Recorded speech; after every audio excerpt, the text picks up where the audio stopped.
Hello students, welcome to online English class. આજના લેક્ચરમાં આપણે યુનિટ 4ના ક્વેશ્ચન આન્સર જોવાના છીએ. યુનિટ 4ની અંદર આપણે 2 રીડ ભણ્યા હતા.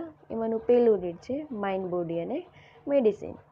એ જોઈએ. એમાં ફર્સ્ટ ક્વેશ્ચન છે, ધો we have sufficient food, clothing and shelter, what do we suffer from? કે આપણી પાસે પૂરતા ફૂડ, ક્લોથિંગ અને શેલ્ટર છે, છતાં પણ શેનાથી સફર કરીએ છીએ આપણે? તો જોઈએ ઉપર પેરેગ્રાફમાં કે we have sufficient food, clothing, shelter which prevent us from getting more physical disease, કે જે આપણને ફિઝિકલ ડિઝીઝ થતાં રોકે છે. તો most of us have no more major physical problems, we still suffer from psychological અનરેસ્ટ.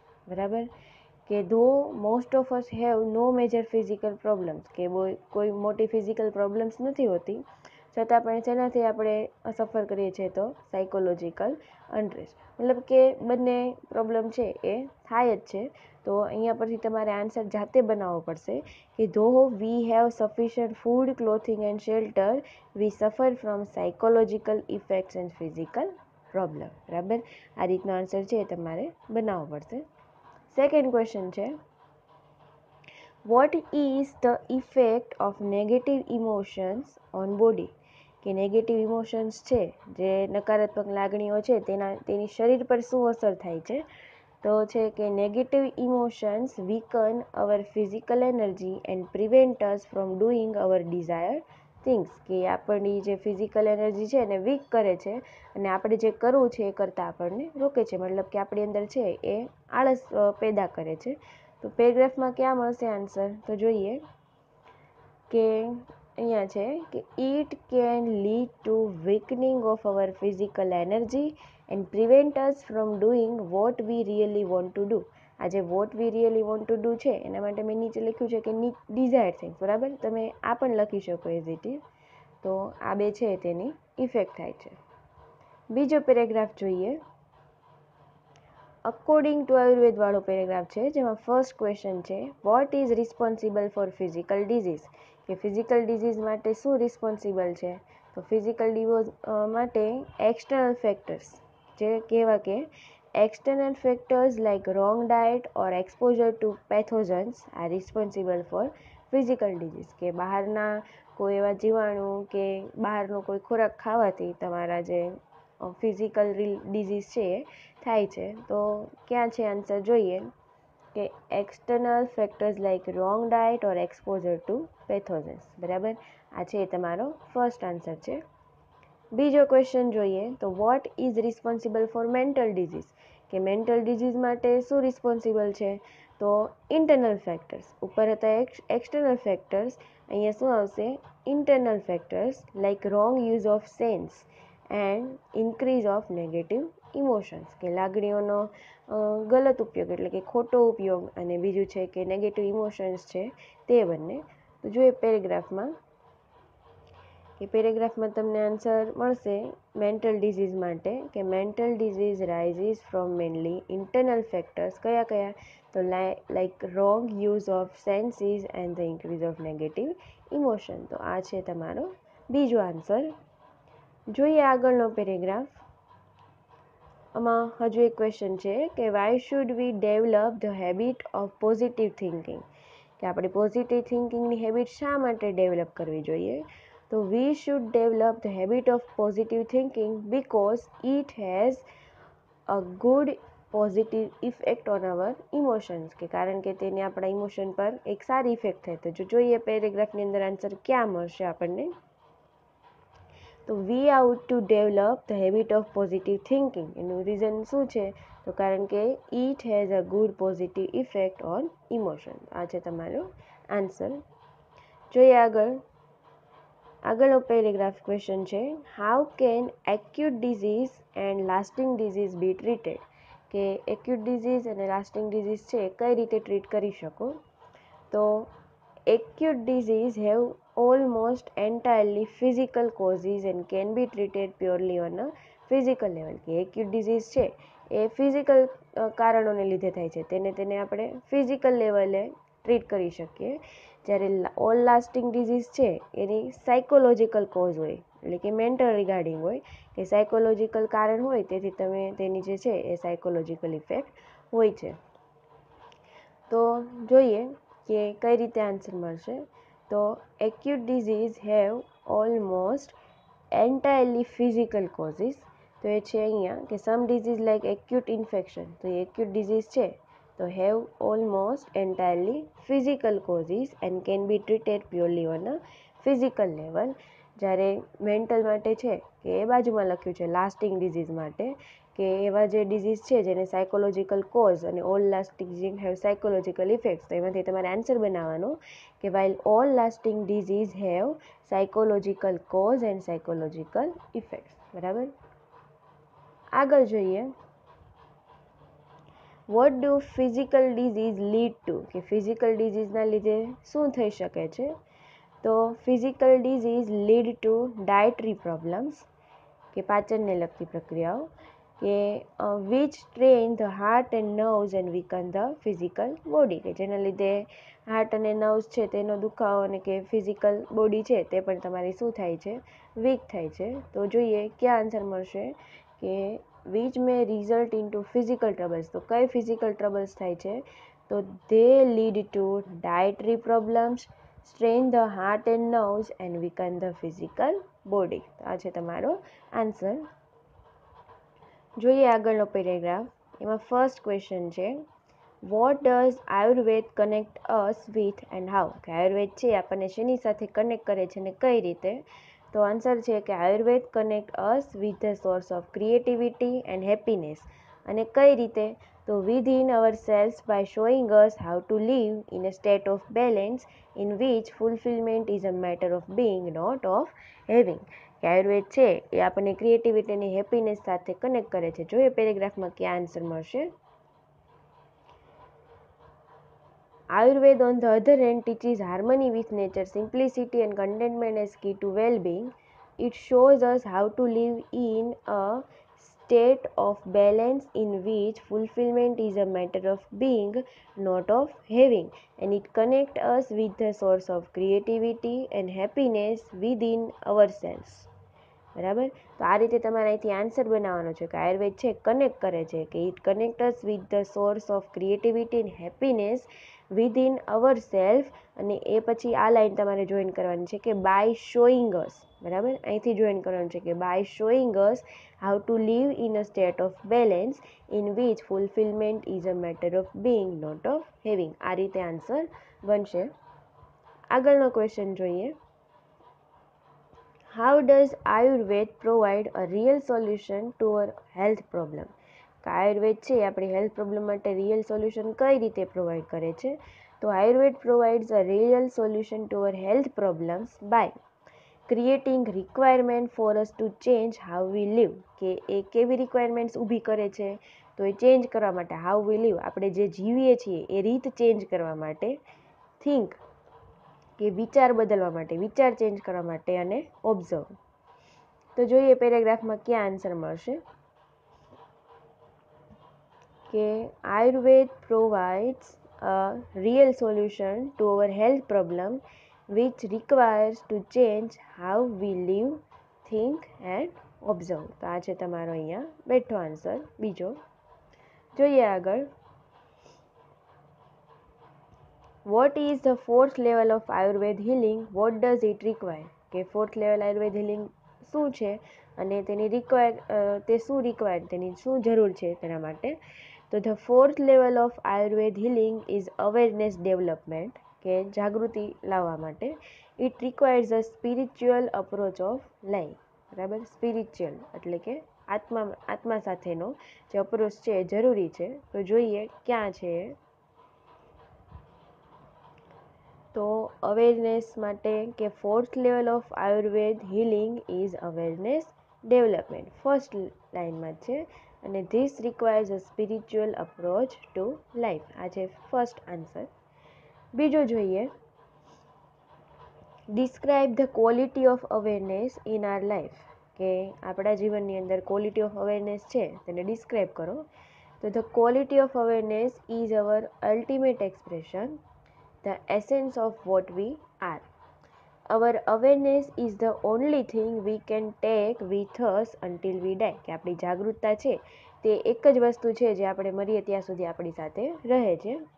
It continues two grow, કે તે grow કર્યા કરે છે, જાગૃતતા છે, અવેરનેસ છે એ ગ્રો કરે છે, even when the body and mind decline, કે જ્યારે શરીર અને મન મગજ છે એ ના પાડે છતાં પણ તે ગ્રો કરે છે. Thus it is our greatest aid in the ageing process, કે આપણી વૃદ્ધ થવાની પ્રક્રિયામાં સૌથી મોટો એ એક ફાયદો છે. તો જોઈએ પેરેગ્રાફની અંદર કે અવેરનેસ છે એ ડિસ્ક્રાઇબ કરવાની છે તમારે. તો તમને અહીંયા મળશે કે the quality of awareness is the real fruit of all that we do. તો એનો આન્સર છે અહીંથી શરૂ થશે કે ઇટ ઇઝ, મતલબ કે જે અવેરનેસ છે તે our ultimate expression, the essence of who really we are. Our awareness is the only thing we can take with us until we die, and it continues to grow even when the body and mind decline. Thus it is our greatest aid in the aging process. તો અહીંયાથી માંડીને અહીંયા સુધી તમારો answer બને છે. આગળનું read જોઈએ. રીડ 2 છે યોગ ફોર હેલ્થ. બરાબર, આ રીડની અંદર આપણે યોગ માટે ભણ્યા હતા, જેમાં ફર્સ્ટ ક્વેશ્ચન છે નેમ એની 2 બેનિફિટ્સ ઓફ યોગ, કે યોગના 2 ફાયદા વિશે જણાવો. તો અહીંયા મેં લખ્યું છે કે બેનિફિટ્સ ઓફ યોગ એમાં 2 છે કે ઇટ રિડ્યુસ એન્ઝાયટી અને tension, and it oxygenates the blood, કે તે ટેન્શનને ઓછું કરે છે અને બ્લડને ઓક્સિજન વધારે પૂરું પાડે છે. તો જોઈએ ક્યાં મળશે તમને આન્સર. તો એક તો પેરેગ્રાફમાં છે કે it oxygenates the blood and help strengthen the heart. બરાબર, એ પણ એડ કરી શકો છો તમે.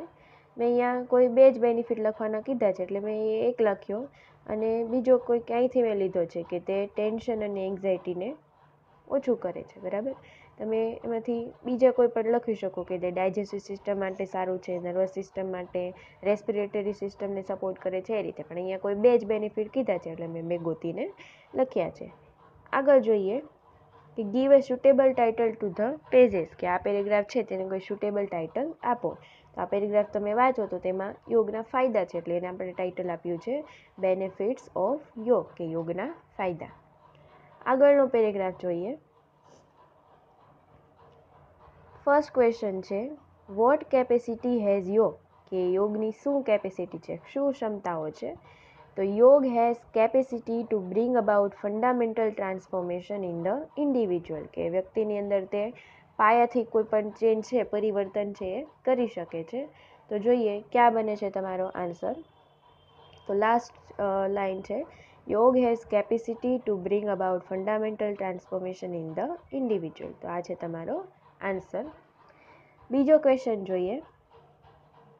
Vote type of technique is yoga, કે યોગ છે એ કઈ રીતની ટેકનિક છે. તો જોઈ શકીએ અહીંયા કે yoga is one of the most ancient science of India. It offers a time trusted technique. બરાબર, તો અહીંયા તેની ટેકનિકનું નામ આપેલું છે. યોગની ટેકનિક કેવી છે તો ટાઈમ ટ્રસ્ટેડ. જોઈએ યોગ is a time trusted technique. આગળનો પેરેગ્રાફ છે હાઉ ઇઝ યોગ અ હોલિસ્ટિક એક્સરસાઇઝ, કે યોગ છે એક પવિત્ર એક્સરસાઇઝ કઈ રીતે છે. તો યોગ is a holistic exercise that provides physical, mental as well as spiritual benefit, કે તે શારીરિક, માનસિક અને આત્માને પણ ફાયદો આપે છે. તો ક્યાં છે આન્સર કે yoga is holistic exercise that provides physical, mental as well as spiritual benefits. તો આ છે ફર્સ્ટ ક્વેશ્ચનનો આન્સર. બીજો ક્વેશ્ચન જોઈએ. બીજો ક્વેશ્ચન છે what are the benefits of યોગ, કે યોગના ફાયદાઓ શું છે.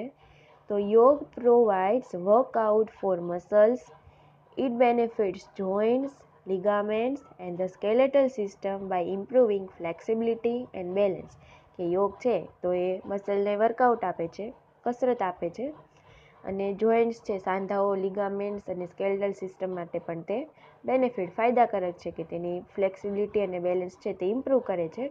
પછી કે it stimulates cardiovascular system, it oxygenates the blood, help strengthen the heart It is also good for the digestive system and support the respiratory system. તો જોઈએ પેરેગ્રાફમાં કે યોગના જે ફાયદા છે એ લખેલા છે કે અહીંથી શરૂ થશે કે it provides workout for the muscle. અહીંયાથી માંડીને અહીંયા સુધીનો આન્સર છે, તો એમાંથી તમારે બનાવીને લખી દેવાનું. જોઈએ આગળનો પેરેગ્રાફ.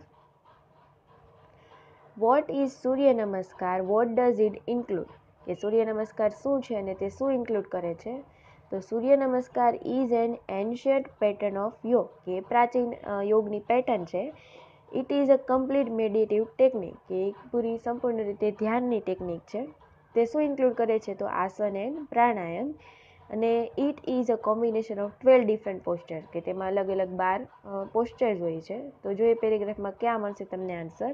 તો સ્ટાર્ટિંગમાં છે કે Surya Namaskar is an ancient form of yoga. This form of yoga is complete meditative technique. It includes asana and pranayama. It is a combination of 12 different postures. બરાબર, તો આ છે ફર્સ્ટ ક્વેશ્ચનનો આન્સર. સેકન્ડ ક્વેશ્ચન છે how does Surya Namaskar help અસ? કે સૂર્ય નમસ્કાર છે કઈ રીતે હેલ્પ કરે છે? તો Surya Namaskar help us an individual to vitalize and unblocks the whole system. It reduces the fat from almost all part of our body as it stretch and turn each and every muscle. કે જે યોગ એટલે કે સૂર્ય નમસ્કાર છે એ આખી આપણી જે સિસ્ટમ છે તેને અનબ્લોક કરી દે છે. બરાબર, કે તેમાં જે આપણા શરીરના બધા પાર્ટ છે તેની જે ફેટ રિડ્યુસ કરે છે. તો જોઈએ પેરેગ્રાફમાં ક્યાં આન્સર મળશે તમને. અહીંયા છે ઇટ હેલ્પ્સ. તો it helps an individual to vitalize and unblock the whole system. It reduce fat from almost all part of the body as it stretches and turns each and every muscle. તો આ છે તમારો second answer. આગળ જોઈએ what is to be done in the third posture of Surya Namaskar? કે સૂર્ય નમસ્કારના third પોસ્ચરમાં શું કરવાનું હોય છે? તો in the third posture of Surya Namaskar the person has to bend forward, કે આગળની તરફ ઝૂકવું, place his palm at the side of his feet, કે તેના પગની બાજુમાં તેની હથેળીઓ રાખવાની હોય છે. He has to touch his knee with forehead and exhale deeply, કે તેના ની એટલે કે ઘૂંટણ છે તેની સાથે ફોરહેડ એટલે કે કપાળને ટચ કરે અને એક્સેલ ડીપલી અને ઊંડેથી શ્વાસ લેવાનો હોય છે. તો પેરેગ્રાફમાં સ્ટાર્ટિંગમાં જ આન્સર છે કે બેન્ડ ફોરવર્ડ, ત્યાંથી લઈ અને ડીપલી સુધી, તો એ તેનું પોસ્ચર છે આખું. તો એ અહીંયા ફર્સ્ટ ક્વેશ્ચનમાં આવશે. સેકન્ડ ક્વેશ્ચન છે how does the third posture of Surya Namaskar help અસ? કે ત્રીજું પોસ્ચર છે સૂર્ય નમસ્કારનું એ કઈ રીતે હેલ્પ કરે છે, મદદ કરે છે? તો એનો જે મદદ છે તમને બ્રેકેટમાં આપ્યો છે કે third posture of Surya Namaskar promotes blood circulation, turns abdominal tracts, stretches back and leg muscles, stimulate spinal nerves and lymphatic system. જે આપણે ચેપ્ટરમાં ઓલરેડી ભણી ગયા કે આ બધા વિશે. તો ક્યાં મળશે પેરેગ્રાફમાં આન્સર? તો આપણે જોયું હતું કે બધા જે આપણે પોસ્ચર જોતા હતા એનો આન્સર છે બાજુમાં બ્રેકેટ છે તેમાં તેનો યુઝ છે આપેલો છે કે શું કાર્ય કરે. તો પ્રમોટ્સથી માંડી અને લિમ્ફેટિક સિસ્ટમ સુધી છે એ બીજા ક્વેશ્ચનનો આન્સર બનશે. તો આ હતા યુનિટ 4ના ક્વેશ્ચન આન્સર, અને જે PDF ફાઇલ છે નીચે ડિસ્ક્રિપ્શનમાં મેન્શન કરેલી છે.